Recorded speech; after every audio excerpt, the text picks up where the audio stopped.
Shalom, Bapak-bapak, Ibu-ibu, dan saudara-saudari yang dikasihi Tuhan Yesus. Kami mengucapkan selamat pagi untuk saudara-saudara kita yang berada di New York.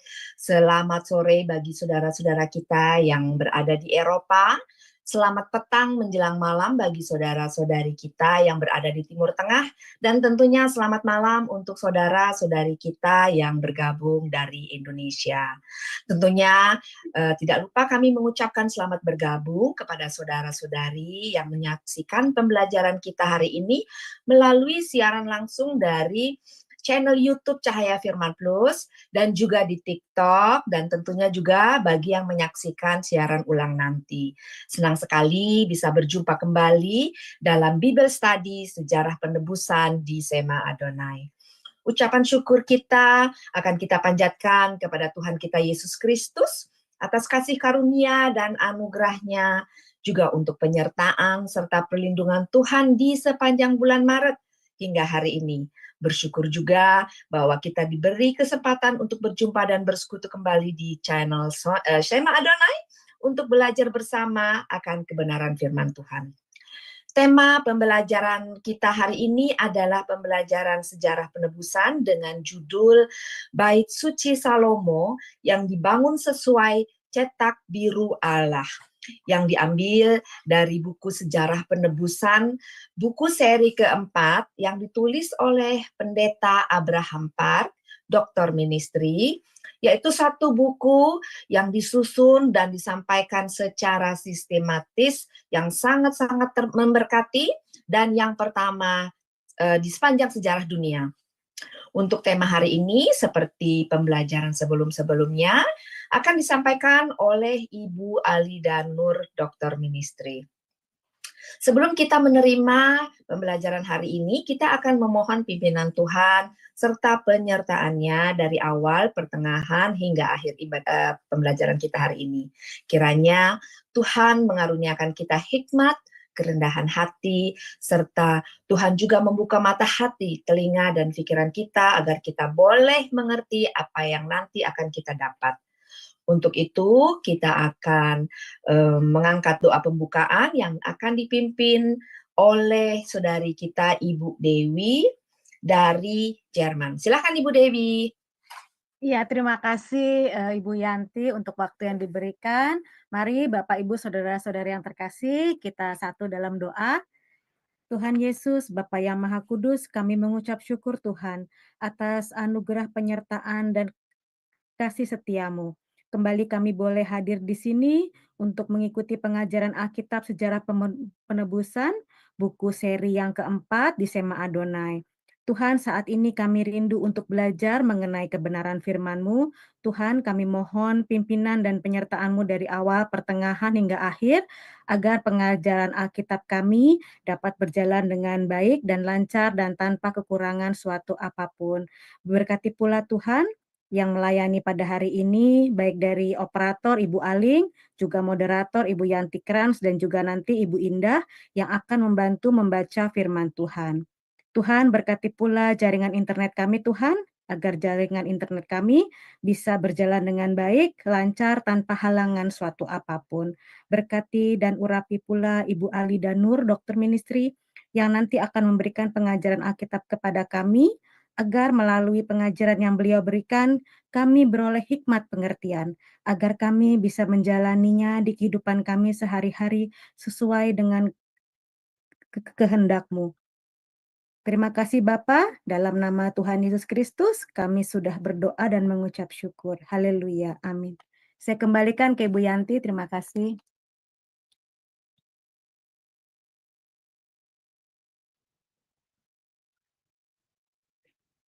Ibu Yanti, saya kembalikan.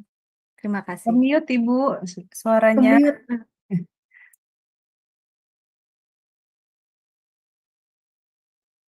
Bu Aling, Ya. hostnya belum. Sebentar. Oh, iya benar. Sebentar ya Bu. Kelempar ya. Ya silakan Bu.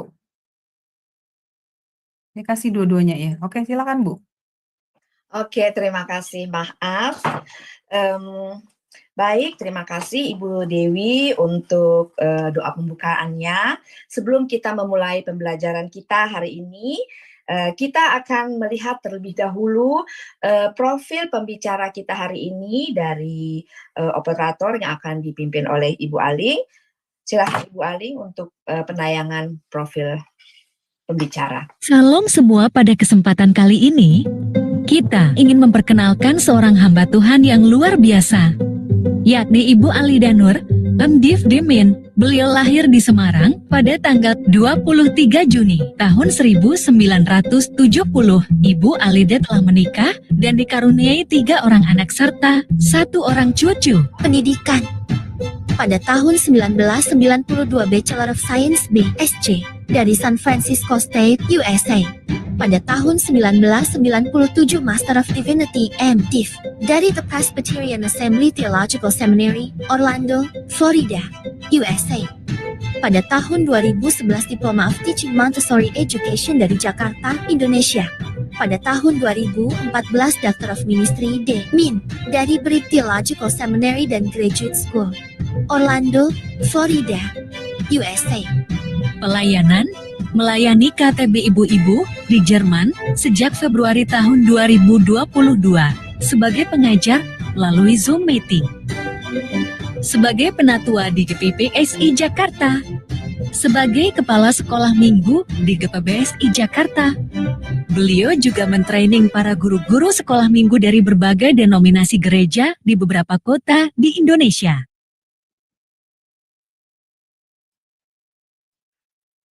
Ya, terima kasih Ibu Aling. Demikianlah profil dari pembicara kita hari ini, Ibu Alida. Pertama-tama, sebelum kita memulai pembelajaran ini, kita boleh menyapa Ibu Alida terlebih dahulu. Selamat malam, Ibu Alida.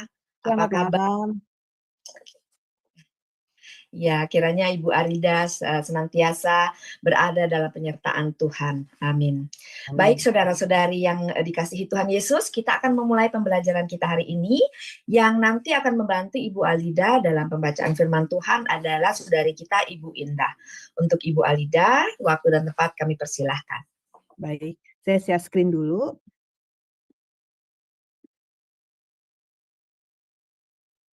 Jadi ini sebenarnya pelajaran yang ketiga, jadi mungkin ada yang baru join ya. Ini adalah pelajaran yang ketiga tentang buku keempat ya. Buku keempat sejarah penebusan itu tentang raja-raja Yehuda Selatan dan juga raja-raja kerajaan Israel Utara.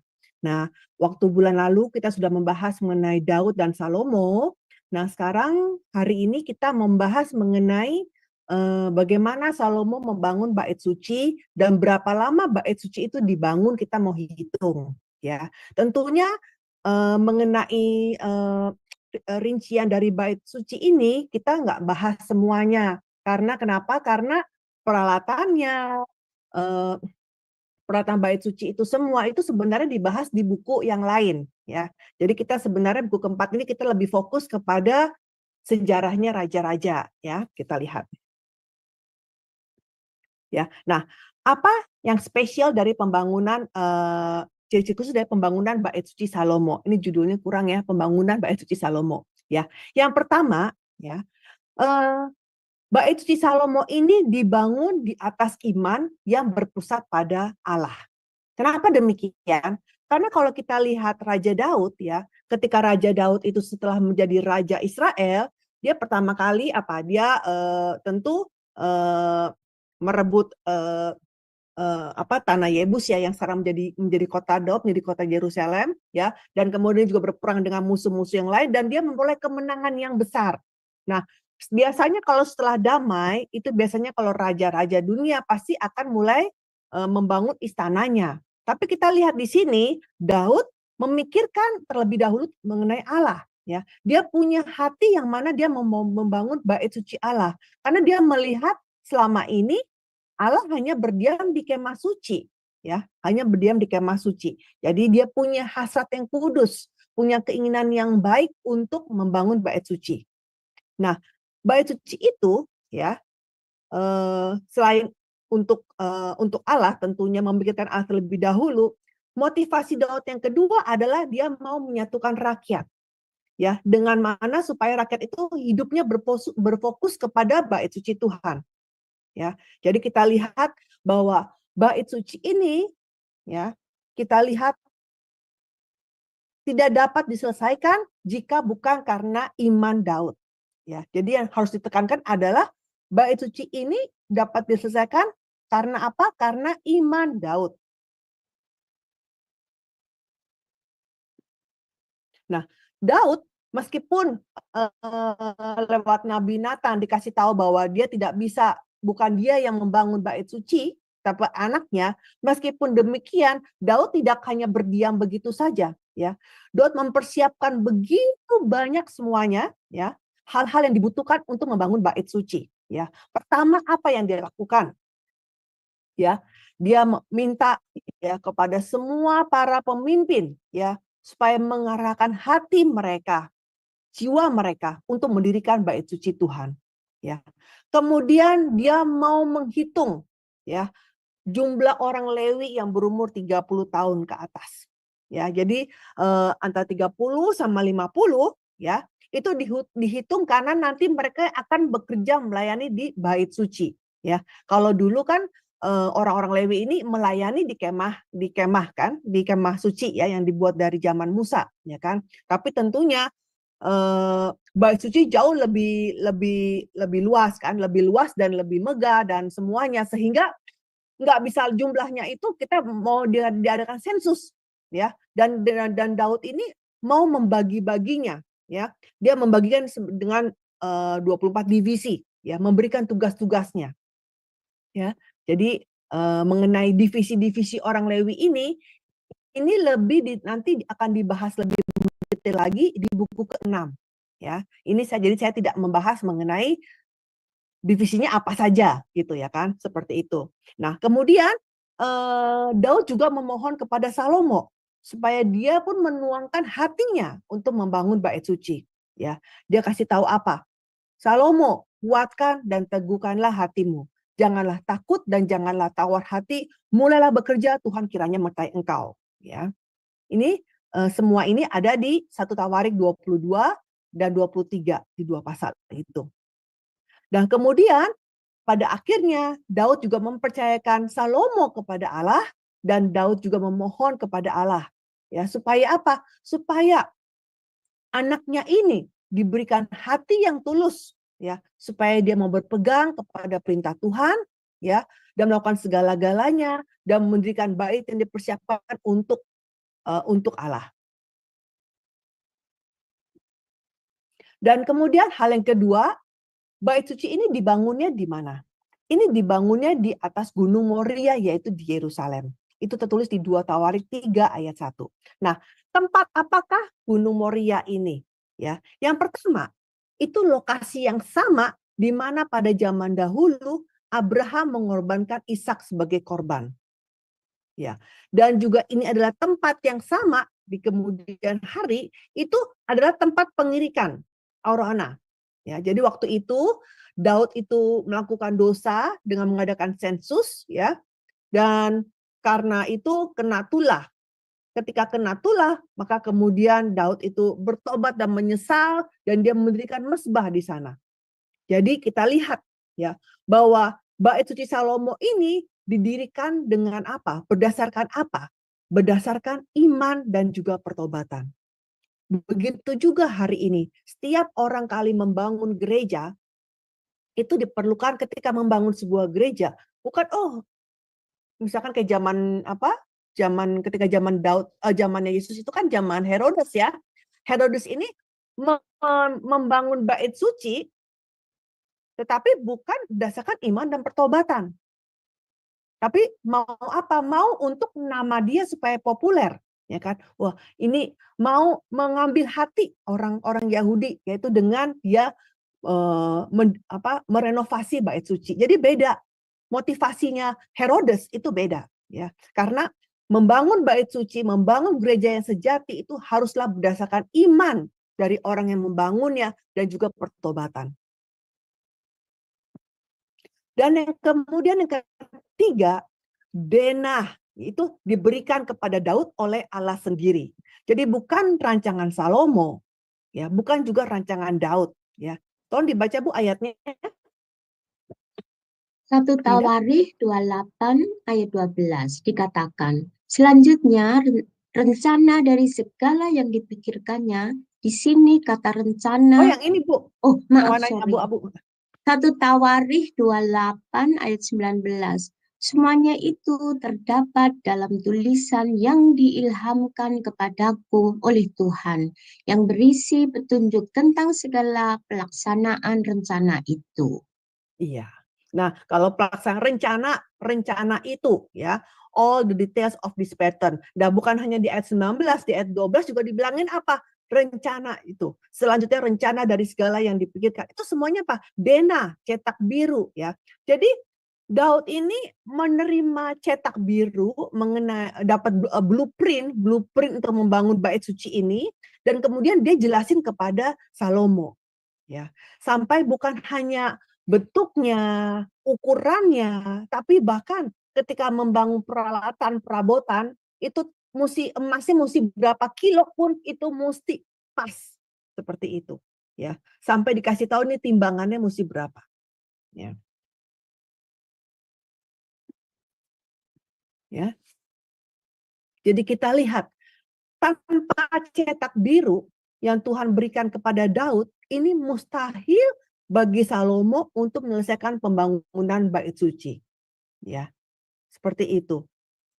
Meskipun Salomo katanya diberikan hikmat, ya, yang luar biasa, tetapi meskipun diberikan hikmat, tapi tidak bisa menyelesaikan tanpa cetak biru dari Tuhan sendiri.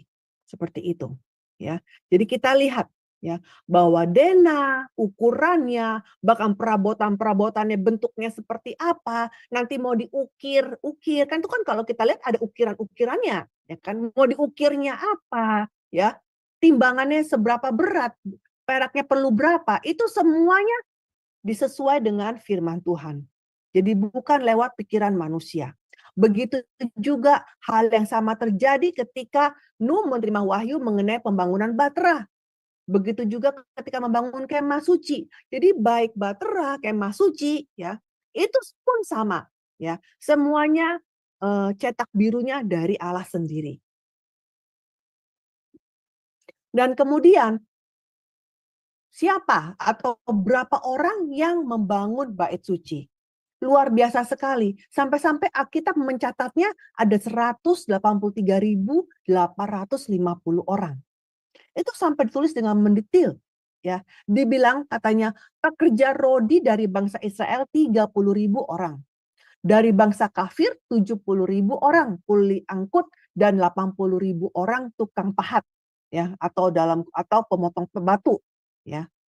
Kemudian juga ada pemimpinnya, kan mandor mesti ada pemimpinnya, ada pengawasnya. Dikatakan di 1 Raja-Raja 9 ayat 23 bahwa kepala mandor ada 3.300 dan juga pemimpin umum ada 550. Nah, kadang kalau kita membaca ini sambil lewat, mungkin kita nggak pay attention, ya, nggak begitu pay attention ini mau berapa orang kayak gitu yang membangun bait suci. Tapi luar biasa sekali. Di buku Sejarah Penebusan keempat itu sampai dibandingkan bahwa ternyata di 1 Raja-Raja 9 ayat 23 dan di 2 Tawarikh itu sepertinya ada perbedaan angka. Ya. Kalau 3.300, ini saya kasih poin. Ya, 3.300 ditambah 550 jumlahnya ada 3.600. Sorry. Ada jumlahnya ada 3.850, ya kan? 3.300 ditambah 550 jumlahnya ada 3.850. Itu tertulis di 1 Raja-Raja pasal 9 ayat 23. Tetapi di 2 Tawarikh itu ada perbedaan. Dibilang katanya ada 3.600 dan 250 orang. Tapi ini pun kalau dijumlahin tetap sama jumlahnya 3.850 pengawas. Nah, kenapa demikian? Kok beda walaupun jumlahnya sama? Nah, ternyata, ya, di buku Sejarah Penebusan dijelaskan bahwa di kitab raja-raja itu ketika didata itu menurut jabatan. Jadi mandor 3.300 dan pemimpin umum 550. Ini berdasarkan jabatan.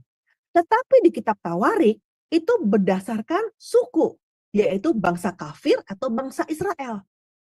Jadi di kitab Tawarik dikasih tahu bahwa bangsa kafir itu ada 3.600 dan di pengawasnya ada 250 orang Israel. Kita lihat, tapi jumlahnya sama. Jadi sama-sama jumlahnya sama, tetapi sudut pandangnya berbeda. Ya, di raja-raja ditulisnya berdasarkan jabatan, tapi sedangkan di Tawarik berdasarkan ini orang kafir atau orang Israel, seperti itu. Nah, jadi Tuhan itu tidak menghilangkan satu orang pun. Ya. Jadi Tuhan itu benar-benar tidak melupakan semua jeripaya orang-orang yang membangun bait suci. Hari ini orang-orang yang membangun gereja, Tuhan tidak lupakan. Tuhan hitung semua satu orang, setiap orang yang mengerjakan, yang membangun gereja. Ya. Dan Tuhan itu adalah Tuhan yang maha adil, yang mana yang dia juga mencatat semua perbuatan. Dan Tuhan akan membalasnya sesuai dengan apa yang kita lakukan. Ya. Matius 16 ayat 27, 1 Korintus 3 ayat 8, Wahyu 2 ayat 23, pasal 20 ayat 12, dan juga pasal 22 ayat 12. Dan kalau kita lihat di sini yang luar biasa adalah ketika dalam membangun bait suci ini, bukan hanya orang Israel, tapi juga bangsa kafir juga ikut turut. Bahkan yang jadi pengawas lebih banyak orang kafir daripada orang Israel. Jadi kita lihat ini gambaran apa? Bahwa di masa yang akan datang, pembangunan kerajaan Allah, kerajaan sorga di hari ini, ya, dalam Kristus Yesus tidak ada diskriminasi. Ya, semuanya menerima keselamatan dalam nama Yesus Kristus. Ya, Efesus 3 ayat 6, 1 Korintus 1 ayat 24, pasal 12 ayat 13, Galatia 3 ayat 28, Kolose 3 ayat 11. Itu nanti ya, kalau kita nanti belajar buku ke-6, ya, buku ke-6 juga sangat luar biasa ya. Ternyata ya, setelah pemulangan ke Babel, ini saya cuma ngomong saya refresh. Ketika pemulangan ke Babel kan itu bait sucinya Salomo sudah hancur, ya. Kemudian dibangunlah bait suci Zerubabel. Ternyata yang melayani itu juga ada orang-orang kafir, ya, seperti itu. Itu jadi sangat luar biasa ya, seperti ini ya, bahwa orang kafir itu ikut terus gitu. Ya. Dan kemudian poin yang kelima itu ditekankan mengenai kayu aras yang digunakan melalui laut dari Tirus. Nah, kenapa dicatat demikian? Karena kita lihat bahwa di Israel itu hutannya nggak banyak, maka perlu import kayu, ya, kayu pohon aras, kayu sanobar itu diimport, ya. Diimportnya dari mana? Dari pegunungan Libanon. Ya, jadi kita bisa lihat ya, kalau kita baca sekilas mungkin ya sepertinya mudah-mudah saja ya, cuma ngambil, kan kalau kita baca kesannya tebang kayu di Libanon, kita nggak tahu itu di mana di Libanon gitu ya kan. Ternyata sampai dijelaskan bahwa setelah dipotong ya kayu-kayu itu, terus disambung-sambungin menjadi seperti rakit-rakit, kemudian dihanyutkan lewat laut. Ya. Sampai ke tempat kota pelabuhan yang paling dekat dengan Yerusalem, yaitu Yafo. Nah, dari situ, dari kota pelabuhan ke kota Yerusalem pun masih berjarak 56 km. Jadi kita lihat itu jauhnya seperti apa. Ya. Dan sangat bersusah payahnya seperti itu. Ya. Kalau sekarang kita mau import kayu kan gampang. Tapi kalau kita lihat proses orang zaman dulu, ya, sampai dibuat rakit, terus dihanyutkan lewat laut, itu hal yang luar biasa ya, seperti itu. Ya. Dan ini sangat banyak kayu, ya kan? Ya. Jadi waktu itu Salomo memperolehnya dari siapa? Dari Raja Tirus. Dan sebagai imbalannya Salomo membayar Hiram, ya, Raja Tirus. Nah, hal yang luar biasa lainnya apa? Dikatakan poin yang ke-6, tidak ada suara yang terdengar saat pembangunan bait suci. Bagaimana mungkin kita membangun rumah nggak ada suara? Pasti ada ketok-ketok palu, ya, ketok-ketok potong ribut lah ya, namanya bangun suatu bangunan. Tapi ayat ini jelas-jelas dibilanginnya potongnya nggak boleh di situ. Ibu Indah baca 1 Raja-Raja 6 ayat 7. 1 Raja-Raja 6 ayat 7, pada waktu rumah itu didirikan, dipakailah batu-batu yang telah disiapkan di penggalian, sehingga tidak kedengaran palu atau kapak atau sesuatu perkakas besi pun selama pembangunan rumah itu. Iya, amazing ya. Wah, bayangkan. Jadi kan kalau namanya zaman dulu kan tidak ada gergaji, ya kan, tidak ada apa, semuanya manual, dan pasti ketok-ketok itu membentuk shape-nya batu itu tentu rame, ya kan, tok tok tok tok tok, rame sekali ya pasti itu, dan bukan satu orang yang memotong, ya kan, banyak sekali tadi ada berapa ribu ya yang hanya pemotong batu itu seperti itu. Nah, itu dipotongnya di luar, di tempat penggalian. Jadi ketika dari penggalian sampai dibawa ke tempat lokasi, itu sudah bentuknya sudah bagus, udah tinggal dipakai seperti itu. Ya, jadi luar biasa sekali. Sampai-sampai tidak ada suara ketok-ketok palu di dalam pembangunan bait suci. Ya. Nah, bait suci itu kan tempat di mana Allah akan hadir. Itu tempat di mana Tuhan menaruh namanya. Yang mana mata, telinga, dan hati Tuhan itu ada di bait suci. Jadi bait suci juga adalah tempat damai, tempat perdamaian antara Allah dengan manusia. Karena ini rumah Tuhan, maka ini menggambarkan apa? Dengan namanya ketok palu itu boleh ada di situ. Ini mau kasih tahu bahwa suara-suara manusia, pikiran manusia tidak boleh terdengar di sana. Ya. Jadi gereja harus penuh dengan apa? Bunyi ketok palu firman, bunyi doa, bunyi puji-pujian. Ya. Jadi bukan bunyi yang mana sesama penatua saling berdebat, ya, marah-marahan, saling harus menerima ini pendapat saya, ini pendapat kamu, seperti itu. Dan jadi seperti itu namanya suara manusia. Ya. Jadi gereja harus penuh hanya dengan firman Tuhan, bukan suara manusia. Jadi luar biasa sekali ya arti rohani dari yang mana batu-batu hanya boleh diketoknya di tempat penggalian, bukan di tempat lokasi pembangunan bait suci. Sekarang kita mau melihat struktur dari bait suci Salomo. Nah, kalau strukturnya, kalau secara sekilas kan ada kita sudah tahu kan gambar kemah suci, ada terasnya, ada kayak seperti lapangan luar, kemudian ada ruang kudus, ada ruang maha kudus, itu layoutnya kurang lebih sama. Ya, seperti itu. Jadi bait suci Salomo ini mewarisi tradisi dari kemah suci Musa. Nah, bait suci Salomo tentu kalau ketika membangun bait suci perlu ada foundation-nya. Ya kan, kita kalau bangun rumah kan pasti ada fondasi. Fondasinya itu pasti dari batu-batu yang besar-besar. Ya. Nah, tidak dikasih tahu bahwa berapa ukuran batu yang menjadi fondasi untuk bait suci Salomo. Tetapi ya, di 1 Raja-Raja 7 ayat 10 dikatakan bahwa untuk membangun batu dasar ya, fondasi batu untuk istana raja dikatakan ukurannya 10 kali 8 hasta. Ya, kalau satu hasta itu sekitar 45 cm, berarti 10 hasta sekitar itu 4,5 meter. Ya, jadi 4,5 kali 3,6. Kita bisa kebayangin besarnya ukuran batu itu.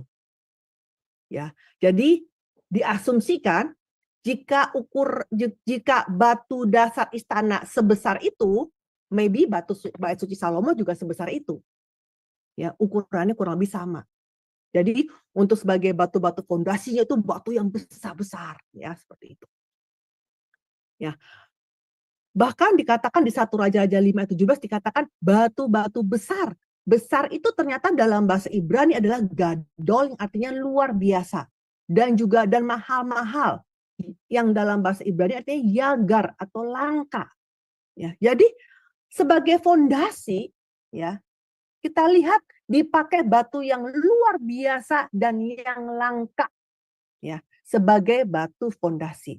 Padahal kalau kita mungkin sebagai batu fondasi rumah pakai saja yang tidak bagus, ya kan? Kenapa? Karena kita batu yang langka mau kita pamerin, ya kan?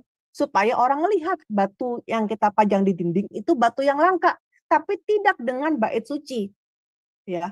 Justru malahan yang langka, yang luar biasa itu sebagai batu fondasi. Nah, dari sudut pandang sejarah penebusan, batu dasar atau batu fondasi dari bait suci ini menandakan siapa? Yesus Kristus. Itu dibaca Bu, 1 Korintus 3 sama 1 10. Korintus 3 ayat 11, karena tidak ada seorang pun yang dapat meletakkan dasar lain daripada dasar yang telah diletakkan, yaitu Yesus Kristus. 1 Korintus 10 ayat 4, dan mereka semua minum minuman rohani yang sama, sebab mereka minum dari batu karang rohani yang mengikuti mereka, dan batu karang itu ialah Kristus. Iya, jadi batu, ya, batu dasar, ya, itu menggambarkan Yesus Kristus. Ya. Nah, sekarang kita mau lihat struktur luar dari bait suci. Dikatakan bahwa ukurannya 60 kali 20 kali 30 hasta. Ya. Jadi atau kalau dalam sentimeter, dalam meteran sekitar 27,36 meter, lebarnya 9,12 meter dan tingginya 13,68 meter. Kemudian ada balai-balai di depan bait suci, ya. Balai itu adalah tempat jalan masuk, ya, ke bangunan utama, ya. Nah, balai-balai itu mungkin kalau kita zamannya teras, ya. Balai-balai itu ukurannya sendiri ada 20 hasta atau 9 meteran, ya, dan dia menonjol keluar atau 4 meteran dari depan bangunan. Dan kemudian kan ditutup dengan tembok. Nah, di sekeliling tembok ini juga ada ruang-ruang samping bertingkat 3. Itu di situ dibuat kamar-kamar tambahan untuk tempat tinggal para imam dan juga tempat mereka istirahat dan juga untuk menyimpan persembahan yang kudus, ya. Nah, ketika bagian luarnya itu sudah selesai, ya, kemudian firman Allah datang kepada Salomo. Jadi kita lihat ketika bait suci ini dibangun, Tuhan tuh datang 2 kali, yaitu ketika bagian luarnya selesai dan juga ketika bagian dalamnya selesai, ya. Ketika bagian luar selesai, Tuhan berfirman apa? Tolong dibaca, Bu. 1 Raja-Raja 6 ayat 11 sampai 13. Kemudian datanglah firman Tuhan kepada Salomo. Demikian mengenai rumah yang sedang kau dirikan ini, jika engkau hidup menurut segala ketetapanku dan melakukan segala peraturanku dan tetap mengikuti segala perintahku dan tidak menyimpang daripadanya, maka aku akan menepati janjiku kepadamu yang telah kufirmankan kepada Daud ayahmu. Ya 13, yakni bahwa aku akan diam di tengah-tengah orang Israel dan tidak hendak meninggalkan umatku Israel. Ya, jadi firman Tuhan sudah kasih datang, ya. Dan kemudian kita mulai struktur bagian dalam, ya. Nah, bagian dalam kita lihat dindingnya, ya. Ini saya hanya bahas nggak banyak, ya. Nah, jadi bagian dindingnya itu pakai kayu aras, ya, tadi di bawah kayu aras, tapi kemudian dilapisi lagi dengan emas, ya. Nah, kan zaman dahulu tidak ada listrik, ya kan, seperti itu. Jadi ketika ada pelita dinyalakan, itu memantul kalau dia pakai emas semuanya. Jadi terang benderang, ya, dengan lewat cahaya kaki Dian, ya kan. Nah, cahaya ini menggambarkan siapa? Kaki Dian ini menggambarkan Yesus Kristus yang satu-satunya cahaya bagi gereja. Saya bacakan ayatnya, Yohanes 8 ayat 12. Maka Yesus berkata pula kepada orang banyak, katanya, akulah terang dunia. Barang siapa mengikuti aku, dia tidak akan berjalan dalam kegelapan, melainkan akan mempunyai terang hidup. Jadi kaki Dian ini menggambarkan Yesus Kristus yang adalah terang. Nah, kemudian selain itu, selain dindingnya dilapisi dengan emas, ya, dilihat juga bahwa ada tempat Maha Kudus, ya, buat tempat tabut perjanjiannya, ya. Itu ukurannya 20 kali 20 kali 20. Jadi bentuknya seperti kayak kubus, ya. Yang di mana tempat Maha Kudus itu hanya boleh dimasukin dalam 1 tahun 1 kali oleh imam besar, dan di situ di dalamnya ada tabut perjanjian, ya. Tabut perjanjian ditaruh, kemudian atasnya, ya, dibuat 2 kerub, ya, dari kayu zaitun yang kemudian juga dilapisi dengan emas, ya. Jadi ada 2 kerub yang mana juga dia punya sayapnya juga mengembang seperti itu, ya, seperti itu. Jadi tingginya 10 hasta, ya. Nah, angka 10 kita sudah belajar itu melambangkan angka penuh atau angka sempurna, ya. Jadi ukuran kerub ini menunjukkan apa? Kepenuhan akan kekudusan Allah dan juga kehadirannya yang sempurna. Ya, dan jumlah emas yang dipakai untuk melapisi bagian dalam tempat Maha Kudus saja itu dibilang ada 600 talenta atau sekitar 20.400 kilogram emas yang hanya dipakai di ukuran yang satu kotak 20 kali 20 kali 20 hasta. Dan kemudian pintu masuk, ya, ada pintu masuk ke tempat ruang Maha Kudus dan juga ada tempat kudus. Nah, itu pun sampai-sampai Tuhan kasih tahu bahwa jenis pintunya berbeda, ya. Pintu yang ke tempat Maha Kudus dipakainya apa? Olive wood, ya, atau kayu minyak, kayu dari pohon zaitun. Kenapa? Karena dia lebih berat dan karena jarang dibuka setahun sekali, ya. Tapi kalau pintu masuk ke tempat kudus karena sering dibuka, jadi pakai kayu yang lebih ringan, yaitu kayu sanobar. Seperti itu. Nah, kemudian ada juga yang namanya tirai, ya. Tirai antara tempat Maha Kudus dan tempat kudus, ya. Yang mana tirai itu ada digantung yang kayak korden gitu, ya, ada gelang-gelang emasnya seperti itu. Nah, tirai ini atau tabir, ya, kalau di Alkitab ditulisnya tabir, itu juga ada gambar-gambarnya, ya, gambar-gambarnya gambar kerub seperti itu, ya. Dan kemudian juga dibikin pelataran dalam yang disebut juga dengan halaman para imam. Nah, sekarang kalau kita lihat ukiran itu di mana-mana gambarnya apa? Ya, ada gambar kerub, ada gambar pohon palem, ya. Kalau bahasa Indonesia tulisnya pohon korma, tapi sebenarnya pohon palem. Terus ada gambar bunga yang mekar, ya, seperti itu. Itu apa sih gambarnya, menyimbolkan apa? Nah, kerub ini melambangkan kekudusan. Itu di Yesaya 6 ayat 1 sampai 3. Terus pohon palem melambangkan sukacita yang besar dan juga kemenangan. Ya, ingat ketika Yesus itu masuk ke Yerusalem pada Minggu Palem, ya. Orang-orang itu kalau yang namanya kalau ada rajanya yang menang terus masuk ke kota, biasanya orang itu melambai-lambaikan daun palem yang menyimbolkan kemenangan atau sukacita yang besar. Jadi pohon palem itu menyimbolkan sukacita, kemenangan. Nah, bunga yang mekar ya tentu melambangkan keindahan, ya, atau kehidupan, hidup yang penuh semangat seperti itu. Nah, kemudian juga dibuat ada 10 kandil dan 10 meja untuk roti sajian, ya. Nah, taruhnya di mana? 5 kanan dan 5 kiri, ya. Jadi ada seperti itu. Dan setiap meja itu ada 12 roti. Ya, kan ada 12 suku, 12 roti. Berarti setiap meja itu ada jadi totalnya ada berapa? Ada 120 roti sajian. Ya, kan ada 10 meja. Nah, sekarang kandil, ya, kandil itu lampu, ya. Kandil itu kayak kayak lampu gitu. Dia melambangkan Yesus Kristus yang telah datang sebagai terang bagi dunia. Ya, dan roti juga melambangkan Yesus Kristus yang adalah roti hidup yang turun dari sorga. Jadi kita lihat nanti kalau kita baca di buku sejarah penebusan yang lain, bagaimana semuanya di dalam bait suci itu semuanya menggambarkan Yesus Kristus. Bahkan bukan hanya bait sucinya. Nanti kalau kita belajar mengenai kemah suci, bahkan kemah suci aja itu pun semua menggambarkan Yesus Kristus. Ukurannya, ya kan, bahan yang dipakai, ya, seperti itu. Semuanya adalah gambaran Yesus. Juga perkakas, membuat perkakas-perkakas. Seperti apa? Ini yang kita besar aja.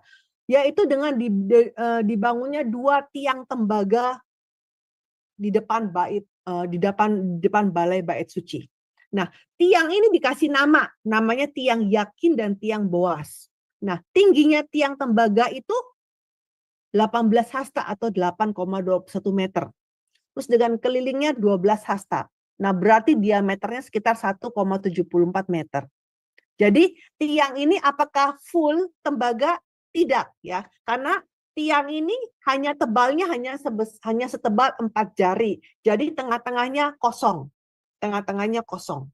Tiang sebelah kanan itu diberikan nama Yakin. Tiang kiri dinamakan Boas. Apa arti nama Yakin? Yakin artinya ia akan mendirikan. Jadi ini memperlihatkan apa? Bahwa Allah telah mendirikan bait suci dan juga kerajaan Daud. Ia juga akan tetap menjaga keduanya dengan kuat dan selama-lamanya. Ibaratnya Tuhan itu sebagai tiang kita, tiang rohani kita. Dan Boas itu gabungan dari kata as yang artinya kuat, berkuasa, dan juga bo yang berarti di dalam. Jadi nama Boas artinya ada kekuatan di dalamnya. Jadi ini menunjukkan apa? Bahwa Allah sendirilah yang menegakkan bait suci dengan kekuatannya sendiri dan memberikan kuasa kepada kerajaan Daud. Jadi Daud ini bisa berkuasa karena siapa? Karena Allah yang memberikan kuasa. Ya. Kuasa dari Allah sendiri. Jadi ketika setiap kali umat Israel itu masuk ke dalam bait suci dan melihat dua tiang besar itu, mereka akan ingat tentang kasih karunia Tuhan. Ingat kepada kesetiaan Tuhan. Dan bagaimana Tuhan menopang mereka, memberikan kuasa kepada mereka. Seperti itu.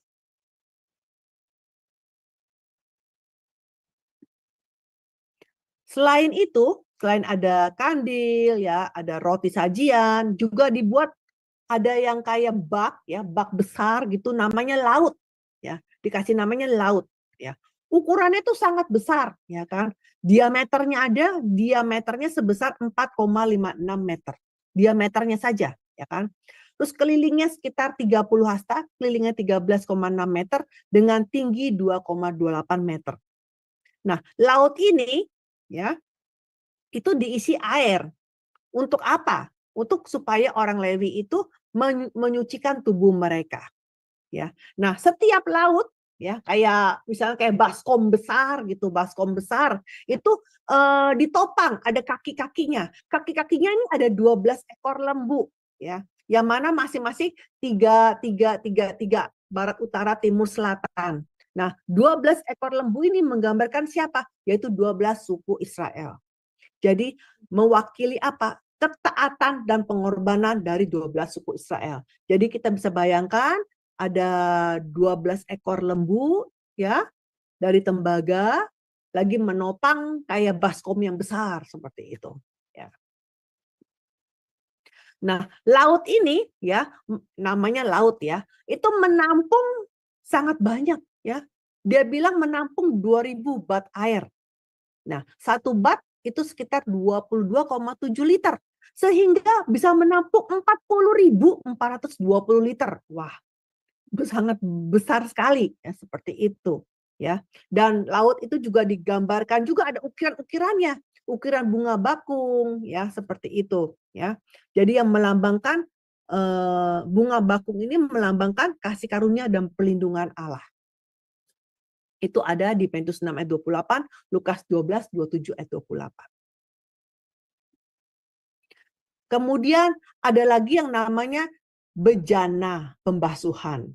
Ya. Nah, bejana pembasuhan dibuatnya 10. Kalau di kemah suci hanya ada 1. Ya. Tapi karena ini di bait suci dibuatnya 10. Ya. Jadi masing-masing 5 dan kanan kiri. Nah, kita lihat bejana pembasuhan ini pun ya gunanya apa? Tadi kan juga air ya, sama juga laut itu juga isinya air ya. Tapi itu untuk imam-imam. Tapi kalau bejana pembasuhan isinya juga air. Tapi untuk menyuci siapa? Itu bukan untuk menyuci imam, tapi untuk menyuci korban-korban persembahan. Jadi sama fungsinya menyuci, tapi yang satu dipakai untuk orang-orang Lewi, tapi satunya lagi dipakai untuk menyuci korban. Ya, nah bejana ini ukurannya lebih kecil, berdiameter 4 hasta, tapi ada 10. Ya, seperti itu. ya, yang bisa menampung 908 liter air per satu bejananya. Nah, bejana ini karena untuk korban persembahan ya kan mesti bolak-balik kan airnya mesti diganti seperti itu ya kan. Nah, ini perlu gimana caranya? Berarti di bawahnya itu ada namanya kereta penopang. Nah, kereta penopang ini jadi dia menopang 10 bejana ini ya. Sehingga lebih gampang karena ada rodanya kereta itu jadi ngambil airnya lebih gampang ya, untuk dapat diangkut lebih mudah. Ya, seperti itu. Jadi ada 10 bejana yang mana masing-masing di bawahnya ada keretanya, ada kereta penopangnya. Selain itu disuruh bikin kuali-kuali, penyodok-nyodok dan juga bokor-bokor penyiraman. Ini semua bahan-bahannya ya. Nah, bahan-bahan ini semua ya dalam bahasa Ibrani artinya diupam. Kalau bahasa Indonesianya diupam, ya kurang jelas apa itu diupam. Tapi dalam bahasa Ibrani artinya digosok dan dibuat menjadi halus. Jadi kan kalau tembaga itu kalau semakin digosok itu semakin mengkilap, semakin halus dan kinclong ya, mengkilap seperti itu. Ya bercahaya ya. Nah, seperti itu. Dan kalau digosok itu tentu seperti apa? Menggambarkan pengabdian. Ya, pengabdian. Jadi kita lihat ketika membangun bagian dalam bait suci itu semuanya dipakainya peralatannya semua dipakai emas. Tapi ketika dipakai untuk barang-barang di luar itu semua terbuat dari tembaga. Ya, jadi beda ya. Yang di dalam pakai emas, semuanya emas, tapi yang di luar pakainya semua tembaga. Nah, emas ini melambangkan kemurnian. Jadi ini menggambarkan siapa? Kemuliaan Allah. Sedangkan tembaga menggambarkan apa? Menggambarkan Yesus Kristus. Ya, menggambarkan Yesus Kristus yang menjadi manusia, Allah yang menjadi manusia. Yang dia sendiri yang mengalami kesengsaraan kita dan bersimpati pada kelemahan kita. Ya, jadi baik emas maupun tembaga itu sama-sama menggambarkan Yesus. Tetapi yang satu yang mulia ya, yang kedua yang tembaga menggambarkan sebagai karakter Kristus yang ada bersama dengan manusia. Jadi kita lihat ya, Salomo ini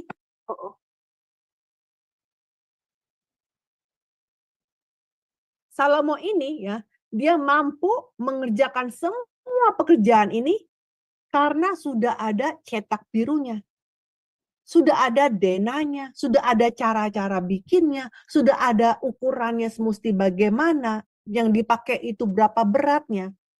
Sehingga ketika dipersiapkan tidak ada kekurangan ataupun kelebihan. Ya, dikatakan bahwa apa? Di 1 Raja-Raja 6 ayat ke-7 sampai 38 dengan segala bagian-bagiannya dan sesuai dengan segala rencangannya dan selesailah sudah. Was finished completely. Seperti itu. Jadi kita lihat ya, kalau manusia bikin rencana atau manusia bangun rumah, pasti ada sisa bahan yang sisa atau bahan yang kekurangan. Ya. Dan juga kadang-kadang ketika bikin, aduh ini sebenarnya kita ada yang bagian yang kita kurang sesuai dengan hati kita. Seperti itu. Yang hasilnya tidak memuaskan. Tetapi rancangan yang dibuat sama Tuhan tidak ada kekurangan ataupun kelebihan. Dan hasilnya pun sangat memuaskan. Nah, ini saya lagi pikir lagi mengenai kemah suci. Waktu itu saya bahas di pelajaran yang mengenai buku kedua, ya. Kemah suci itu kan dibangunnya di padang gurun, ya enggak? Di padang gurun Sinai. Bahan-bahan yang dibikin kemah suci juga semua peralatannya dari emas, ya, kain ungu, ya, terpalnya semua barang-barang mahal semuanya, ya. Itu dibawa dari mana? Kan tidak mungkin ditemukan di padang gurun. Itu semua dibawa dari Mesir, ya kan? Ketika orang Israel itu keluar dari Mesir dan minta dari orang-orang Mesir, ya. Dan ketika Tuhan itu kasih firman kepada Musa untuk suruh membuat kemah suci, itu saya sangat terkagum-kagum karena kenapa? ketika Tuhan menyuruh bikin ini berapa kilo, ininya berapa meter, ya, terus bikin semuanya itu semua, heran ya, bahan ada semua, ya, nggak ada tuh misalkan bikin apa tutup terpalnya itu dari kulit lumba-lumbanya misalkan perlu 20 meter, tapi kita minta dari Mesir cuma 19 meter misalnya, aduh kurang 1 meter. Nggak mungkin kita dapat di padang gurun untuk kekurangannya. Tapi yang luar biasa, ketika Tuhan menyuruh Musa membangun kemah suci, Tuhan bilang buatnya seperti ini, ukurannya seperti ini, timbangannya seperti ini. Itu semuanya ada dan tersedia. Padahal itu di padang gurun. Jadi saya sangat kagum sekali ya. Jadi Tuhan tahu semua. Ketika orang Mesir memberikan kepada semua hartanya kepada orang Israel, Tuhan juga tahu itu yang dipegang di tangan itu ada berapa, Tuhan tahu, sehingga tidak kekurangan ketika membangun kemah suci. Ya. Nah begitu juga hari ini ketika membangun bait suci Salomo. Ya. Daud sudah mengatur, Daud sudah mempersiapkan semuanya sehingga tidak ada kekurangan ataupun kelebihan. Jadi semuanya memuaskan hasilnya. Ya, jadi ketika bait suci selesai, ya tabut perjanjian juga sudah masuk, ya. Kemudian awan mulai menutupi bait suci dan Allah turun itu. Jadi Allah mengakui seluruh pekerjaan di dalam bait suci Salomo. Nah, sekarang apa artinya dari sudut pandang sejarah penebusan mengenai bait suci Salomo? Yang pertama, bangsa Israel ini sudah beribadah dalam kemah suci selama 40 tahun di padang gurun.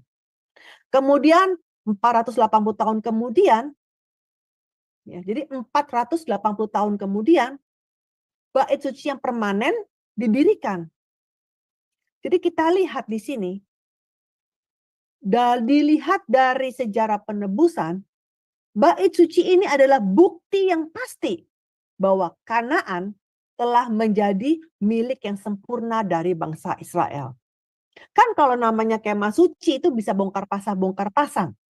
Jadi ibaratnya ini kalau ada kemah suci yang bisa bongkar pasang karena berbentuk kemah, sepertinya ini tanah Kanaan belum benar-benar tanah kita. Karena kita masih tinggal di kemah. Tapi ketika suatu bangunan fisik udah dibangun di tanah Kanaan, ini berarti sudah pasti ini milik kita. Seperti itu, ya kan? Telah menjadi milik bangsa Israel.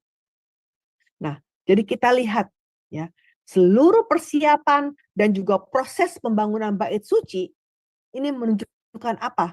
Menunjukkan sebuah proses di mana orang-orang kudus, kita masing-masing adalah bait-bait Allah semua, juga sedang turut dibangun di dalam Yesus. Kita semua adalah bait-bait suci. Kita pun harus didirikan lewat apa? Batu dasar kita siapa? Yaitu Yesus. Ya, seperti itu. Kita dipoles, diasah, ya, dimurnikan seperti itu. Ya, itu semuanya gambaran bait suci Salomo itu adalah gambaran bagaimana kita pun menjadi bait suci yang layak untuk Allah. Apakah arti diselesaikannya pembangunan bait suci? Yang pertama, bait suci ini menandakan penggenapan perjanjian dengan Daud. Jadi Tuhan sudah berjanji sama Daud bahwa anaknya akan membangun bait suci, dan ini dengan diselesaikannya bait suci, jadi sudah digenapi perjanjiannya. Kemudian yang kedua, bait suci yang Salomo ini menunjukkan bait suci sejati yang akan dibangun oleh Yesus Kristus di masa depan. Kenapa? Karena Salomo itu artinya damai. Ya, Yesus adalah Raja Damai. Salomo sudah menyelesaikan bait sucinya, yaitu bait suci Salomo.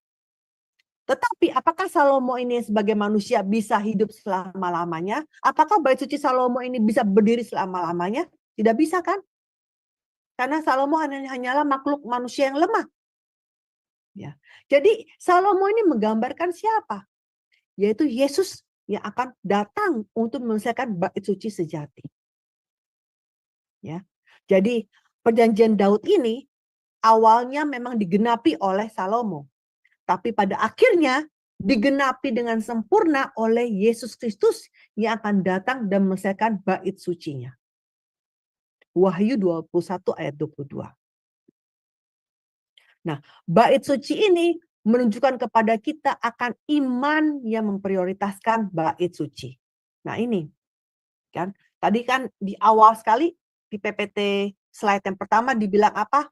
Membangun bait suci ini karena imannya Daud yang memprioritaskan bait suci. Ya kan?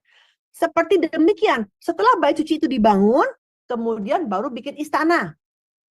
Nah, ketika Salomo membuat bait istananya itu dibikinnya hadap-hadapan.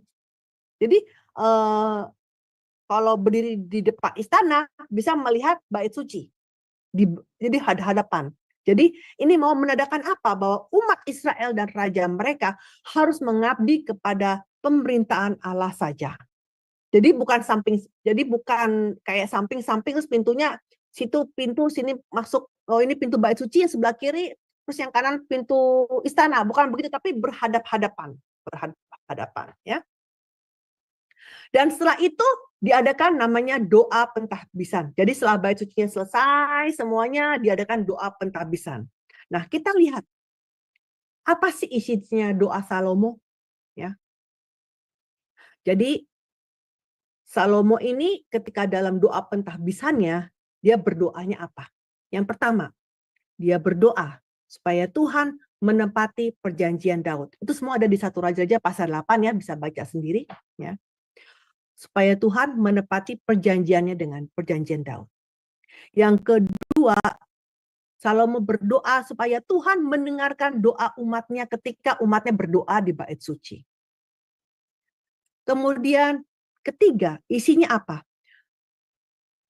Salomo bilang, ketika umatnya itu datang ke bait suci dan bertobat dan minta pengampunan, Tuhan memberikan pengampunan. Ya. Kemudian yang keempat, Salomo juga berdoa ketika ada orang asing datang, ya, kemudian dia berdoa di bait suci ini, pun Tuhan mengabulkan doa mereka. Ya, jadi kita lihat bahwa imannya kepada Tuhan itu bukan hanya orang Israel, tapi juga orang asing juga. Jadi seluruh umat manusia. Ya. Dan kemudian yang kelima, Salomo juga berdoa ketika orang-orang pergi berperang, ya, dan memohon kepada Tuhan, tapi sambil menghadap bait suci, itu pun Tuhan akan menjawabnya. Kemudian yang keenam, Salomo berdoa ketika bangsa Israel itu ditawan di tanah musuh. Kemudian mereka berdoa, sambil berdoanya menghadap ke bait suci, ke Yerusalem, maka Tuhan akan mengampuni mereka. Akan mendengarkan permohonan mereka. Ya.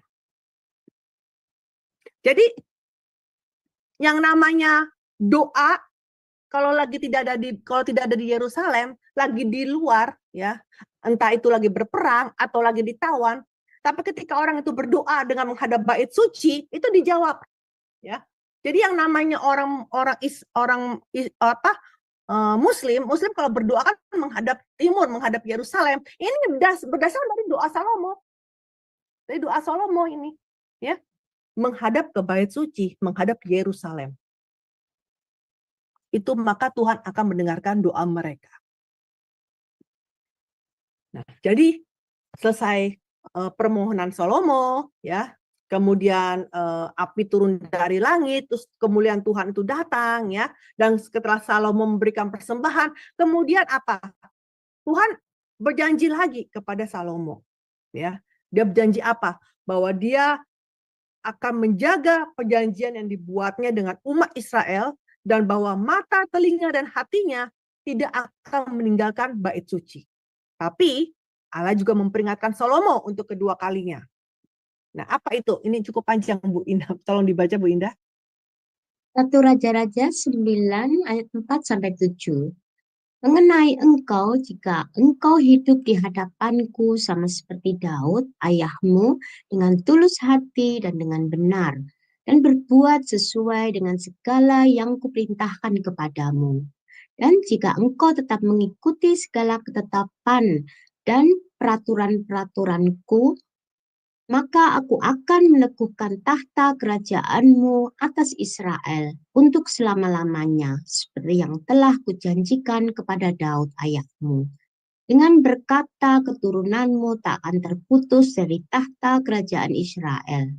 Tetapi jika kamu ini tidak anak-anakmu berbalik daripadaku dan tidak berpegang pada segala perintah dan ketetapanku yang telah kuberikan kepadamu dan pergi beribadah kepada Allah lain dan bersujud menyembah kepadanya, maka aku akan melenyapkan orang Israel dari atas tanah yang telah kuberikan kepada mereka. Dan rumah yang telah kukuduskan bagi namaku itu akan kubuang dari hadapanku. Maka Israel akan menjadi kiasan dan sindiran di antara segala bangsa. Iya, sudah begitu mewahnya, Tuhan bilang apa? Kalau kita tidak berpegang, Tuhan akan buang itu rumahnya. Seperti itu, ya kan? Jadi Tuhan udah kasih peringatan 2 kali kepada Salomo.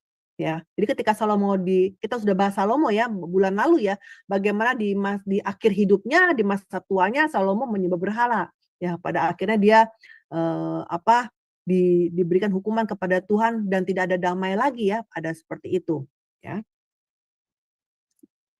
Nah, sekarang kita mau lihat berapa lama Bait Suci Salomo itu dibangun, ya. Ayatnya Bu dibaca. 1 Raja-Raja 6 ayat 37 sampai 38. Dalam tahun yang keempat, dalam bulan Zif, diletakkanlah dasar rumah Tuhan. Dan dalam tahun yang ke-11, dalam bulan Bul, yaitu bulan ke-8, selesailah rumah itu.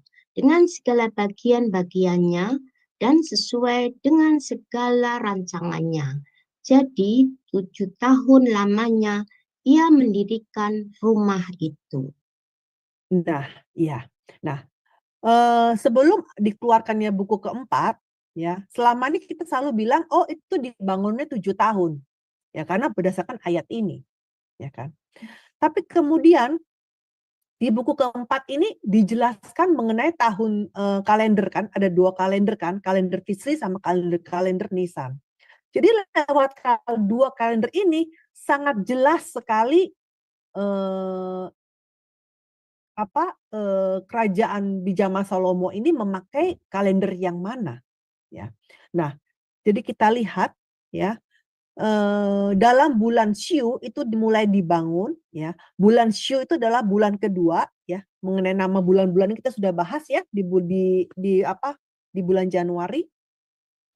Bulan Bul itu adalah bulan ke-8 ya, atau dengan gampangnya kita bilang mulai dibangun di tahun keempat bulan 2 sampai tahun ke-11 bulan ke-8 ya. Dan jelas sekali dibilang 7 tahun lamanya. Ya. Kemudian ayat yang berikutnya Bu baca. 1 Raja-Raja 7 ayat 1. Salomo mendirikan istananya sampai 13 tahun lamanya. Barulah selesai seluruh istananya itu. 1 Raja-Raja 9 ayat 10. Setelah lewat 20 tahun, selesailah Salomo mendirikan kedua rumah itu, yakni rumah Tuhan dan istana raja. Ya. Jadi kalau kita lihat di sini ada 3 ayat yang kita baca, ya kan dibilang bait sucinya 7 tahun, terus istananya 13 tahun, berarti total membangunnya selama 20 tahun. Ya. 1 Raja-Raja 6 ayat 38 dibilang apa? 7 tahun lamanya ia mendirikan rumah. Rumah itu maksudnya bait suci, ya. Jadi jelas sekali dibilang 7 tahun. Nah, tapi sekarang kita mau lihat apakah benar 7 tahun. Kalau kita lihat dari kacamata kalender masing-masing. Tisri sama Nisan. Kita mau lihat dulu. Yang pertama kita akan lihat Nisan. Nah, lihat Nisan ya. Katanya di tahun keempat ya, bulan kedua. Ya, dikatakan bulan apa? Bulan kedua. Bulan kedua Kemudian sampai katanya apa? Tahun 11 bulan ke-8. Benar? Ya, tadi dibilangnya seperti itu. Nah, sekarang kita mau lihat di tahun keempat ini ada berapa bulan? Ya. 4, 5, 6, 7, 8, 9, 10. Ya. Jadi di tahun keempat ada 10 bulan. Tahun ke, ya. Kemudian tahun kelima, tahun ke-6, tahun ke-7, tahun ke-8, 9, 10. Jadi ada 1, 2, 3, 4, 5, 6. Berarti ada berapa? Ada 6 tahun. Kemudian di tahun ke-11 katanya sampai dengan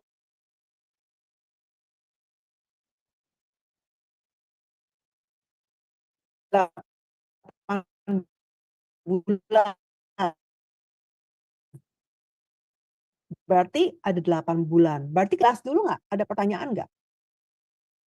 Mungkin Ibu Indah bisa mewakili.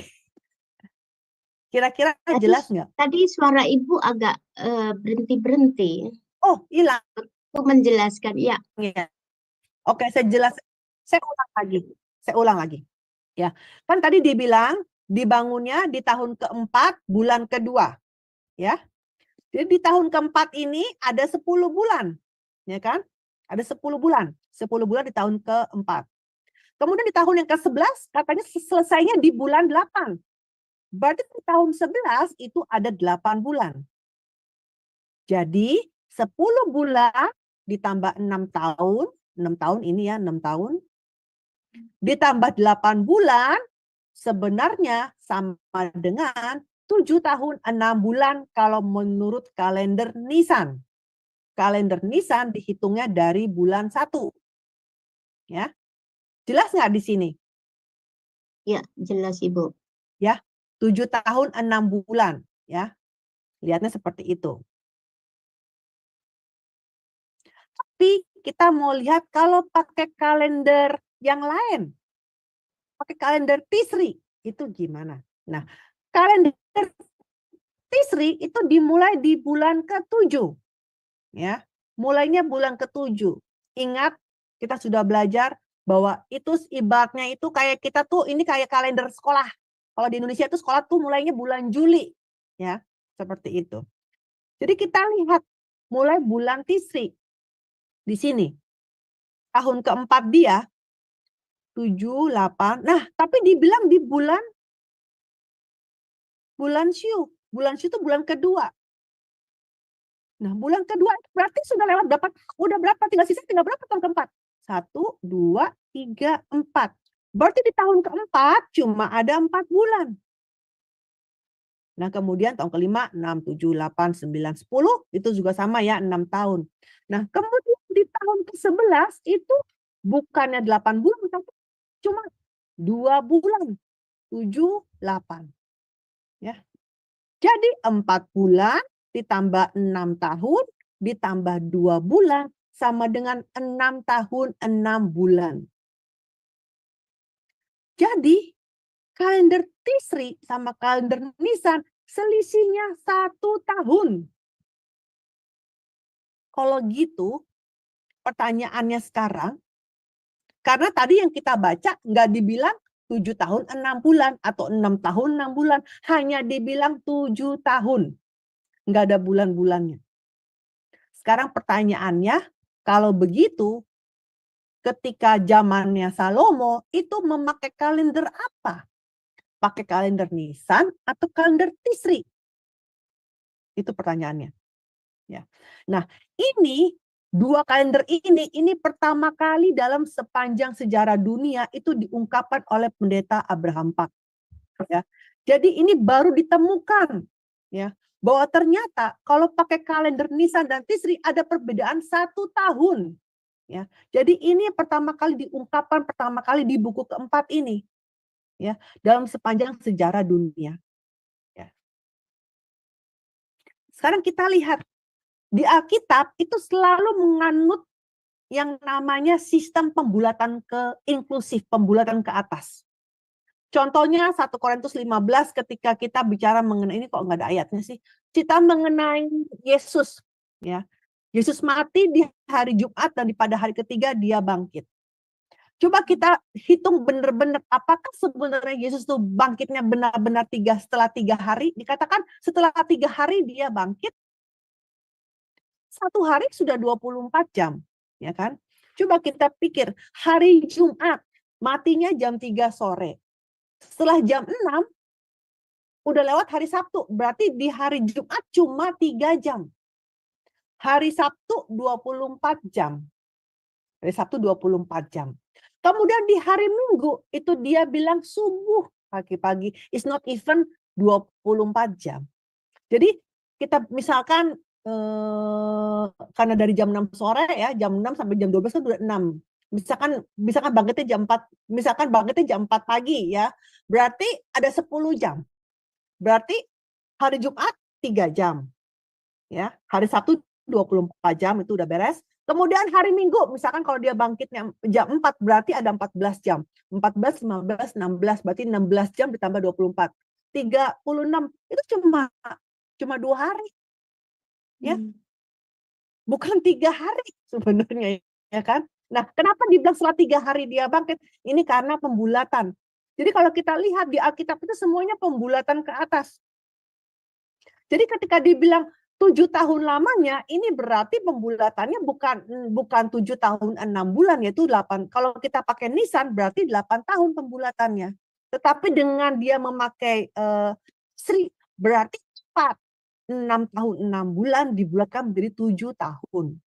Ya, karena itulah ini yang membuktikan bahwa di zamannya Salomo itu menggunakan pakai kalender Tisri. Ya. Yaitu bahwa ternyata pembangunan Salomo lebih tepatnya adalah 6 tahun 6 bulan. Ini lebih tepatnya seperti ini, demikian. Ya. Dan nanti kita lihat bahwa kerajaan Yehuda itu memakai kalender Tisri terus sampai di satu saat dia memakai kalender Nisan seperti itu. Ya, dan kemudian pakai Tisri lagi, ya. Nah, hari ini kita bahas selesainya sampai di sini. Dan nanti mulai bulan depan kita akan mulai membahas tiga raja-raja Yehuda. Ya, kita tutup dengan doa dulu atau bagaimana? Atau saya serahkan kepada Ibu Indah. Ibu Ya, Yanti. Oh Yanti, Ya. sorry. Ya, baik. Terima kasih Ibu Alida untuk pembelajarannya hari ini. Saya mengingat tentang tentang cetak biru. Ya. Saya ingat akan kertas tembus. Waktu zaman dulu belum ada fotokopi. Ya. Itu kertas biru. Arsitek ya. Betul itu adalah kertas biru yang kertas aslinya itu di atasnya. Di sini saya jadi mengingat bahwa kertas aslinya adalah yang diterima oleh Raja Daud dari Tuhan itu sendiri. Jadi itu adalah kertas aslinya Tuhan yang merancang dan Raja Daud mendapat kertas birunya. Itu. Dan yang kedua, dalam pembangunannya pun sangat diperhatikan secara terperinci. Semua apa yang Tuhan berikan itu sungguh-sungguh dengan penuh hikmat dan penuh ketenangan mereka membangun pada waktu itu. Dan setiap rancangan yang dibangun dan juga planning-planning yang dibangun itu semua memiliki arti-arti tertentu. Sungguh-sungguh luar biasa. Dan bait suci ini menunjukkan kepada kita bahwa rancangan dan rencana Tuhan adalah sangat perfect, sangat-sangat luar biasa, sangat-sangat tepat, sampai tidak ada bahan bangunan pun yang berlebih atau kekurangan. Ya, sungguh luar biasa pembelajaran kita hari ini. Biarlah kiranya pembelajaran kita pada hari ini sungguh-sungguh menjadi berkat buat kita dan tumbuh berakar di dalam hati kita, dan kita boleh mempraktekkan di dalam kehidupan keseharian kita, yaitu ketaatan akan firman Tuhan. Dan pembelajaran yang baru kita terima ini boleh juga kita lakukan setiap hari. Selanjutnya kita akan masuk kepada sesi tanya jawab. Bagi saudara-saudari kita yang mungkin masih belum jelas atau ada hal-hal yang ingin diperjelas oleh Ibu Alida, atau mungkin memberikan tanggapan atau hal-hal mengenai pembelajaran hari ini, boleh juga berbagi kepada kita, dan waktu tanya jawab ini akan diberikan selama 15 menit. Ya, 15 menit dimulai dari sekarang. Silahkan.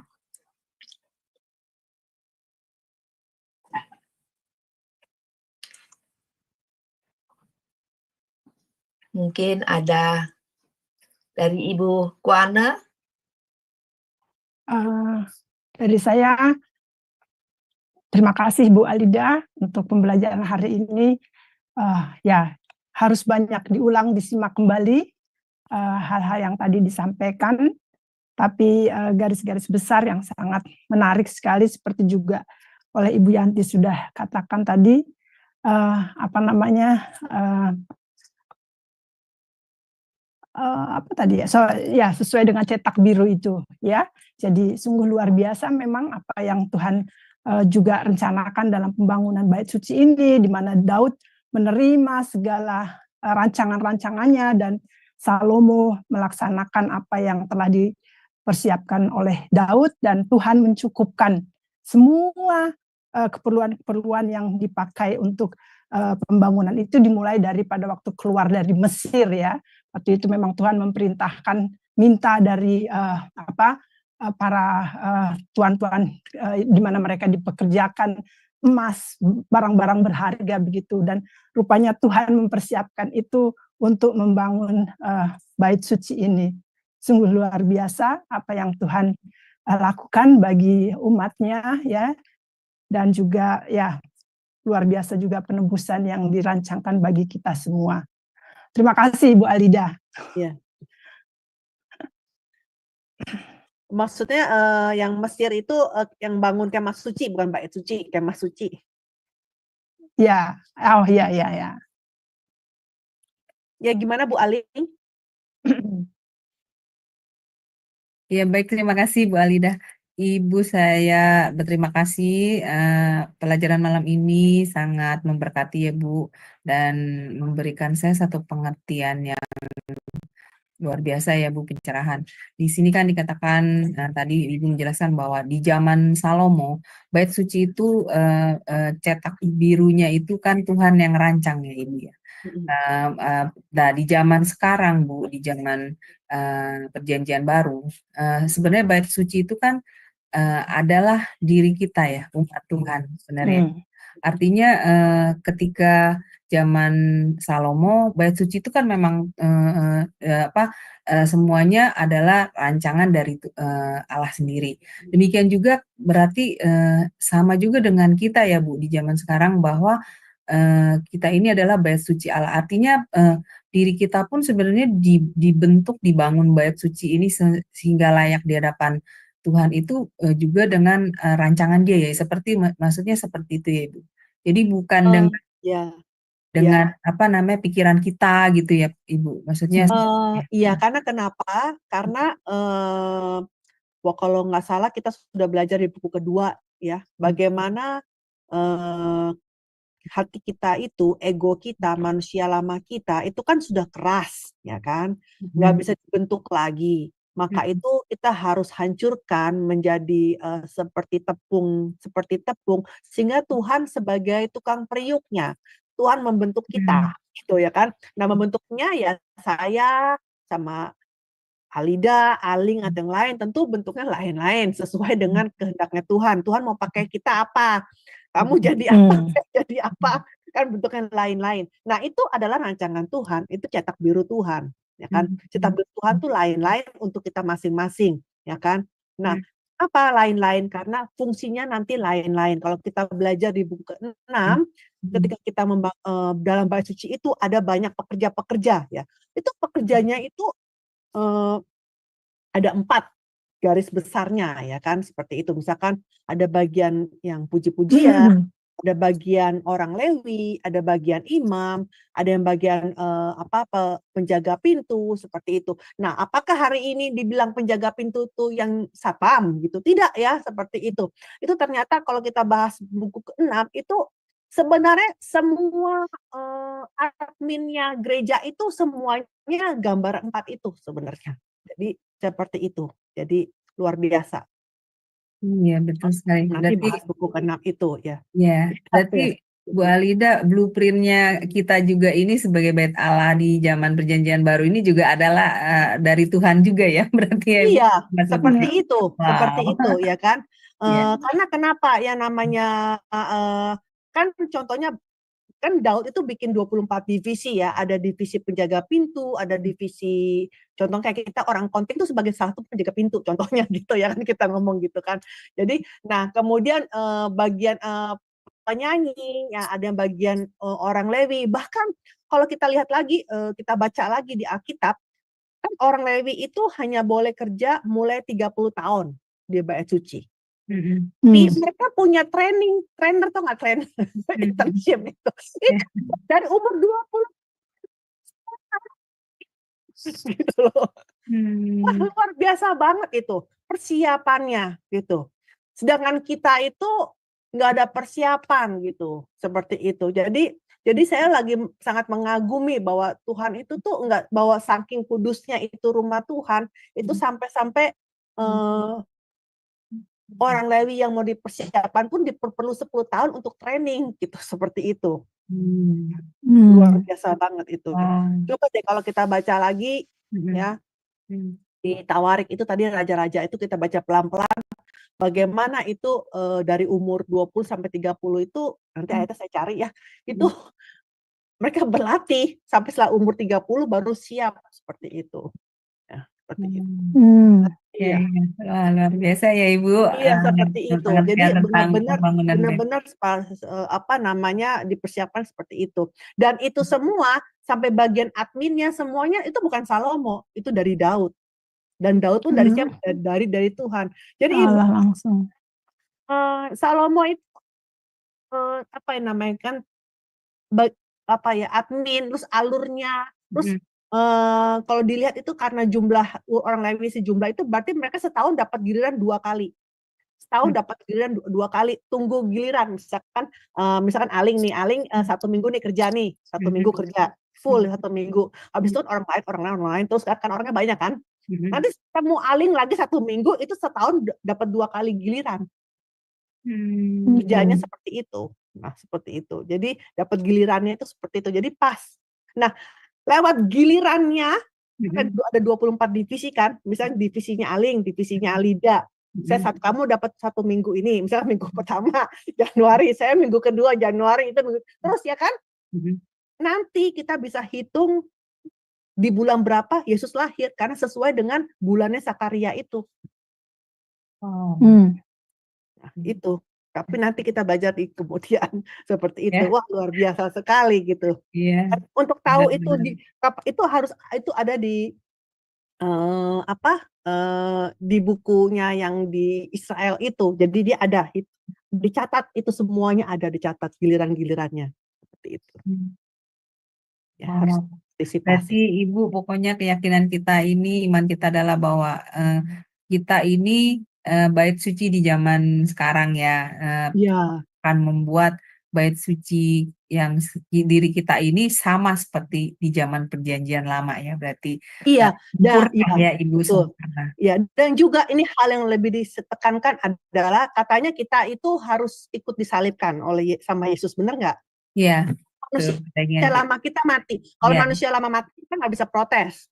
Nggak ada suara kita. Makanya kenapa ketika membangun bait suci itu nggak boleh ada ketok suara, Artinya nggak boleh ada suara-suara yang mengganggu. Karena itu hanya ada suara Tuhan saja di situ. Jadi seperti itu. Ketika kita mau jadi bait suci yang pribadi ini masing-masing jangan gereja itu pun suara kita, ego kita, manusia lama kita pun nggak ada suara. Seperti itu. Ya nggak ada hak ya Ibu ya berarti ya di situ. Berarti karena dibilang tadi hanya suara Tuhan ya Bu ya, firman-Nya. Artinya ya begitu firman juga Tuhan dengan ya seperti itu. Iya, maka itu gereja pun juga sama. Ketika seorang pendeta menyampaikan firman Tuhan, hanya firman Tuhan, nggak boleh dicampur dengan ya Bu ya, hikmat. Iya, maksudnya yang lain gitu. Ya, atau mungkin supaya menyenangkan jemaat, jadi hanya joking-joking isinya gitu. Bercanda-bercanda, ketawa-ketawa sehingga seru gitu ya kan. Jadi serasa di entertain gitu kan rasanya gitu ya kan. Wow. begitu, ya kan, Iya. seperti itu. Ya, Jadi itu berarti kalau ditambahkan itu berarti dicampur dengan suara manusia gitu. iya, betul. Wah, luar biasa Ibu. Terima kasih untuk pencerahannya ya Bu ya. Tuhan berkati. Ya, Saya ini kembalikan ada Bu kepada Ibu Cornelia. Ibu Cornelia. Silakan Ya, Ibu, saya kasih. Ya. Silakan Ibu Cornelia. Baik, ya Bu. Bu Ali, terima kasih ya untuk penjelasannya sangat luar biasa. Bu, saya mau tanya ini. Kira-kira apa tujuan utama Allah itu memberi denah itu kepada siapa tadi? Daud ya? Daud. Kira-kira apa Kira-kira tujuan apa utama? tujuan utamanya? Lalu apa Mempersiapkan. kaitannya dengan kita yang sekarang ini? Gitu loh. Oke, yang pasti ketika Daud bilang saya mau membangun bait suci Tuhan, kalau tidak dikasih denah, maka tidak mungkin mereka bisa mengerjakan apa yang menyenangkan hati Tuhan. Ya Apa enggak? yang sesuai dengan kehendak. Yang sesuai dengan kehendak Tuhan. Ya kan? Karena manusia itu sangat terbatas ilmu pengetahuannya, ya. Rohnya juga terbatas, kecuali dia penuh dengan 7 roh gitu, misalkan gitu, ya kan? Ya kan? Nggak tahu Tuhan maunya apa, nggak tahu, ya kan? Karena itu Tuhan harus kasih tahu, ya kan? Contohnya ketika membangun kemah suci, ya kan? Apa Musa tahu? Musa nggak tahu. Walaupun Musa itu katanya pangeran, terus dia pasti belajarlah ahli-ahli, mungkin dia belajar engineering ya, kalau zaman now ya, engineering gitu ya, tapi juga tidak tahu gimana, ya kan? Begitu juga Nuh, ya kan? Ketika membangun bahtera, apa dia tahu ini bahteranya kalau kena air kebalik nggak? Mungkin kalau kita yang bikin baru capek-capek bikin, tahu kena air bah kebalik, ya kan? Karena pengetahuan manusia itu sangat terbatas. Maka yang mau Tuhan mau kasih tahu, dan apalagi ujung-ujungnya semuanya gambar tentang Yesus, ya kan? Bahtera menggambarkan Yesus, kemah suci menggambarkan Yesus, ya kan? Dan juga bait suci pun, kalau nanti kita belajar lagi bait suci Salomo, bait suci Yeskiel, itu semua tentang Yesus semuanya. Jadi kita yang nggak kenal Tuhan, kita kan manusia berdosa, tidak tahu Tuhan itu siapa, Tuhan itu seperti apa. Maka yang bisa kasih tahu ini bangunnya seperti apa hanya Tuhan sendiri. Begitu juga hari ini. Oh Tuhan, saya mau bentuknya seperti ini.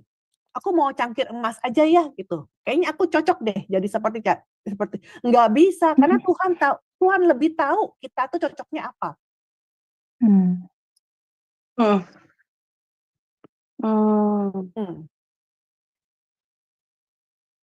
Oke. Karena Tuhan yang menciptakan kita, gitu. Karena Tuhan yang menciptakan kita, ketika kita rusak, kalau kita berdosa kan kita rusak. Kayak piano ya contohnya nih, ini piano ya kan. Pianonya rusak, jadi yang bisa betulin siapa? Yaitu orang yang bikin piano, ya kan. Begitu juga Tuhan yang menciptakan kita. Ketika kitanya manusia ini udah rusak, kita tuh udah jatuh dalam dosa, yang bisa betulin kita siapa? Ya hanya Tuhan. Terus cara betulinnya gimana? Hanya Tuhan yang tahu. Kita mesti diapain? Dibetulinnya gimana? Dibentuknya gimana supaya kita bisa dipakai lagi sama Tuhan, kan? Contohnya Adam, ya kan? Ketika Adam jatuh dosa, kan Tuhan tidak membuang Adam. Kamu udah aku ganti sama orang lain, tidak. Tuhan itu luar biasa. Dia tetap memakai Adam, tetap memakai keluarga Adam, ya.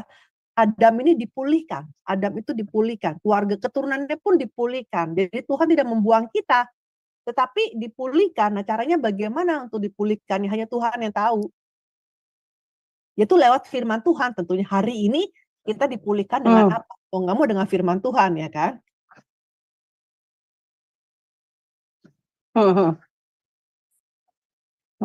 Oke, Bu Alida, apa namanya? Anggaplah si Salomo ini adalah kita ya. Pribadi kita ini kan bait Allah ya. Berarti memang tadi Bu Ali sama bilang. Untuk kesucian pribadi kita ini ya tentunya harus terus diwarnai dengan doa dan doa ya Bu ya. Supaya tetap terjaga kesucian dalam kehidupan kita ini. Atau bagaimana Ibu? Doa saja tidak cukup. Harus dengan dengar firman Tuhan, harus dengar firman Tuhan juga. Dan juga kenapa kalau kita belajar mengenai di buku ke-12 di buku ke-12 itu diajarkan mengenai pemberian korban persembahan. Ada korbannya, pemberiannya ada yang diberikan dengan dibakar ya, atau dengan dicurahkan, ada macam-macam, ada yang diunjukkan seperti itu. Nah, dengan dibakar itu dengan api Roh Kudus. Berarti kita ketika firman Tuhan, dengan firman Tuhan. Karena tanpa firman Tuhan kita nggak ngerti dosa kita apa. Iya. Oke, makasih Bu Alida ya. Bagus sekali ini penjelasannya. Iya. Oke, baiklah. Ya, Terima tadi kasih. ini ada komen nih di sini dari Ibu Veronica.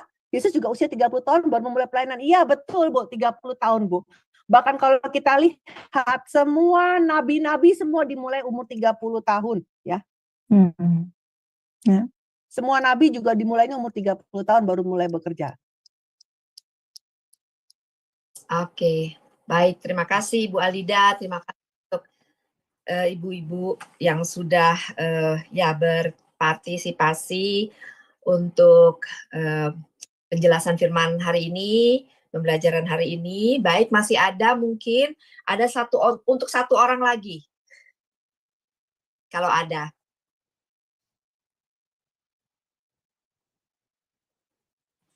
Baik, tidak ada.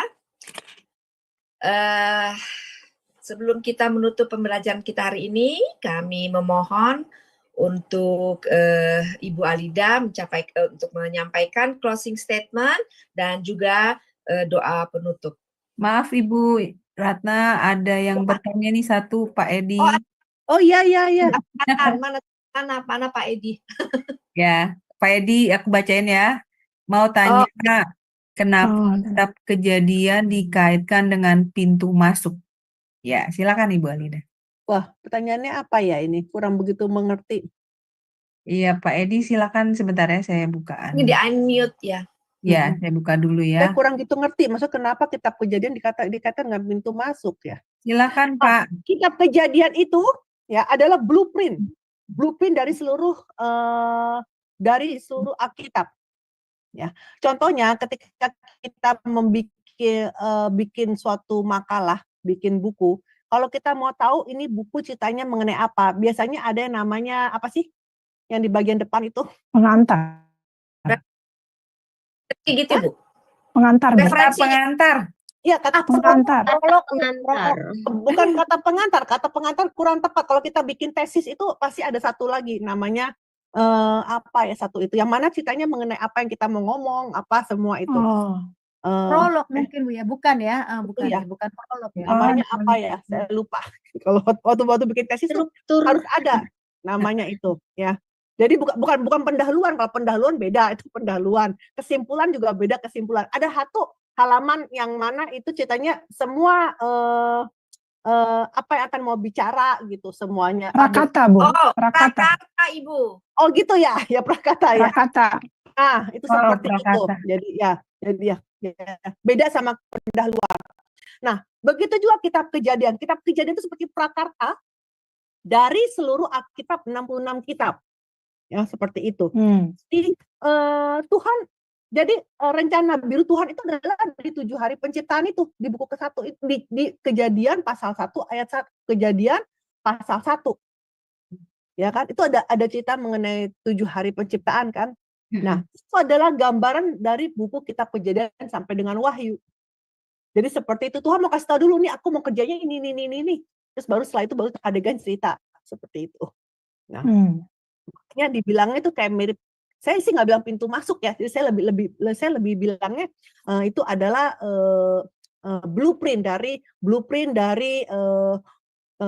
Alkitab. Ya, jadi kalau Alkitab itu diringkas, itu adalah kitab Kejadian. Kalau kitab Kejadian diringkas lagi, itu kitab Kejadian pasal 1. Kalau Kejadian pasal 1 diringkas lagi, maka Kejadian pasal 1 ayat 1.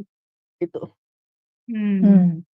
Kepada Bapak Edi. Abstrak, nah itu tadi Pak Edi bilang. Iya.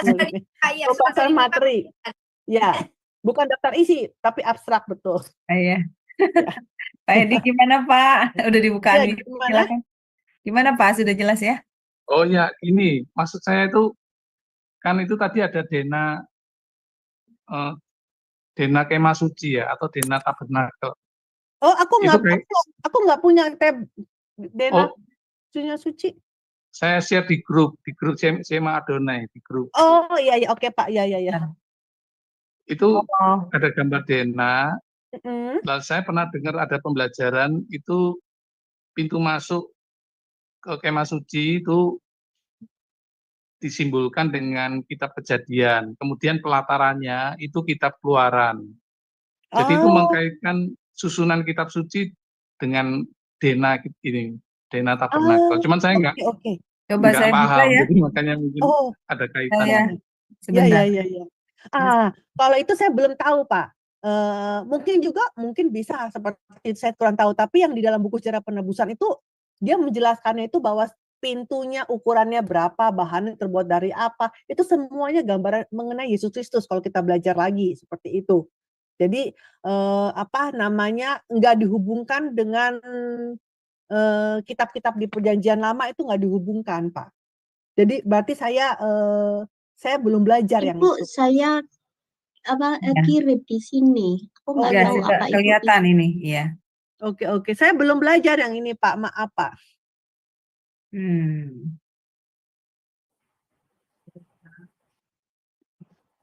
Kurang besar ya Ibu. Bisa dibesarkan Ibu Indah? nggak bisa Ibu. Oh, kalau gitu coba ya.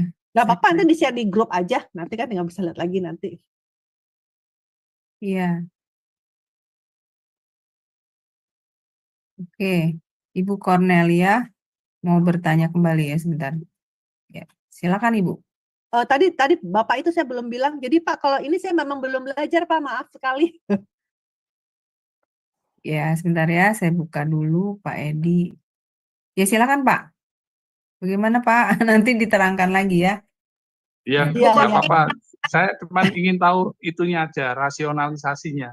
Apa logikanya Oh iya ya. bisa menghubungkan pintu masuk dengan Kejadian, pelataran dengan Oh Keluaran. gitu. Oh Itu iya ya. Berarti penjelasan itu saya aja tadi sih. salah, bukan tidak saya pikir yang mengenai blueprint itu jadi salah. Jadi yang ini saya tidak belajar Pak, yang ini. Jadi karena di buku keempat ini kan kita tadi saya bilang awal kita lebih membahas mengenai raja-raja kan mengenai kisah raja-raja ya, kerajaan Yehuda sama kerajaan Israel Utara. Tapi mengenai rincian dari bait suci sendiri ya itu semua nanti dibahas di buku SP yang lain ya. Yang mana sekarang aja kita lagi belajar, kita setiap hari Rabu malam, saya pribadi lagi belajar buku ke-12, itu bagaimana tentang korban-korban persembahan itu semua juga tentang Yesus Kristus dan juga tentang diri kita sendiri. Jadi saya pikir buku Imamat itu ternyata itu untuk kita semua, mengenai diri kita semua dan mengenai tentang Yesus Kristus. Jadi luar biasa sekali itu. Jadi seperti itu. Jadi alat-alatnya, ukurannya, semuanya sampai tangganya berapa step itu semua tentang Yesus gitu loh. Jadi memang bait suci itu ya Yesus adalah bait itu. Oh ya, tadi saya mau closing. Oh ya, tadi Bu Cornelia ya, Ya, Ibu Cornelia masih mau bertanya. Ya, 15 menit ya Iya. sudah berakhir. Oke. Nanti mungkin kita lanjutkan di sesi yang lain. Di luar, Oke. di luar dari ini. Iya, Ya, baik. Oke. ya, Saya closing Masih dulu. boleh? ya, Ibu Alida silahkan. Masih boleh? Masih boleh Bu Alida? Nanti Iya, kita tutup dulu ya Bu ya. setelah Nanti kita ditutup. lanjutkan lagi. Jadi seperti demikian, tadi kan kita sudah belajar mengenai bagaimana Salomo ini membangun bait suci, dan karena membangunnya sesuai dengan blueprint-nya, maka Tuhan turun dan nama Tuhan ada di dalam bait suci itu. Begitu juga hari ini, ya. Hari ini kita semua mau belajar untuk juga menjadi layak disebut sebagai bait suci Allah. Tapi bait suci Allah ini, apakah Tuhan mau turun nggak turun nggak ke dalam kita masing-masing? Roh Kudusnya turun, maksudnya ada nggak seperti itu? Nah, itu tentunya kita harus dibentuk sesuai dengan kehendak Allah. Sama seperti pembangunan bait suci Allah dibangun sesuai dengan kehendak dan juga rancangan Allah. Begitu juga kita pun dibentuk sesuai dengan kehendak Allah dan kita hidup untuk kehendak Allah juga seperti itu. Apakah kita mengutamakan Tuhan terlebih dahulu apa tidak? Seperti itu. Baru bisa dipikirkan kembali apakah kita ini layak untuk menjadi bait suci Allah. Ya, mari kita berdoa. Bapa yang di sorga, kami sangat sungguh bersyukur Bapa atas pelajaran pada hari ini Bapa, bagaimana mengenai bait suci Salomo ini Bapa dibangun sesuai dengan kehendak dan juga sesuai dengan rencana dan juga semua rancangan-Mu. Bapa, kami semua yang hadir pada malam hari ini, Bapa, kami juga ingin menjadi bait suci rohani Bapa yang layak, yang mana juga layak di mata Tuhan untuk Tuhan datang kepada kami. Ya, biarlah kiranya Bapa kami dapat hidup sesuai dengan kehendak Bapa. Biarlah kami dapat hidup sesuai dengan firman Tuhan Bapa. Sehingga Bapa kami pun layak disebut sebagai bait suci, sebagai kerajaan Allah kecil. Kami semua ini ya Bapa. Terima kasih ya Bapa. Dan kami berdoa dan juga bersyukur Bapa dalam nama Tuhan Yesus. Amin. Amin. Amin. Terima kasih Ibu Alida untuk pembelajaran hari ini dan juga untuk doa penutup. Dan kami juga mengucapkan terima kasih kepada saudara-saudari yang sudah bergabung bersama kami, serta berterima kasih kepada saudara-saudari kita yang ikut ambil bagian dalam pelayanan hari ini, juga yang tadi berpartisipasi. Baik, tadi yang langsung mengajukan pertanyaan, mungkin seandainya belum puas, nanti kita boleh sambung kembali. Ya, kiranya Tuhan memberkati kita semua dan memberikan kita kesempatan untuk bertemu kembali di pembelajaran awal bulan depan di tempat dan waktu yang sama. Dan pertemuan berikutnya akan diadakan pada tanggal 4 Mei 2025 tentunya untuk waktu Indonesia jam 9 malam atau 21 waktu Indonesia Barat, dan waktu Amerika jam 10 pagi waktu New York, dan jam 4 sore atau jam 16 waktu Eropa. Terima kasih untuk kebersamaannya, sampai bertemu di pembelajaran bulan Mei. Tetap semangat dan hidup di dalam terang Tuhan. Tuhan Yesus senantiasa memberkati kita sekalian. Shalom.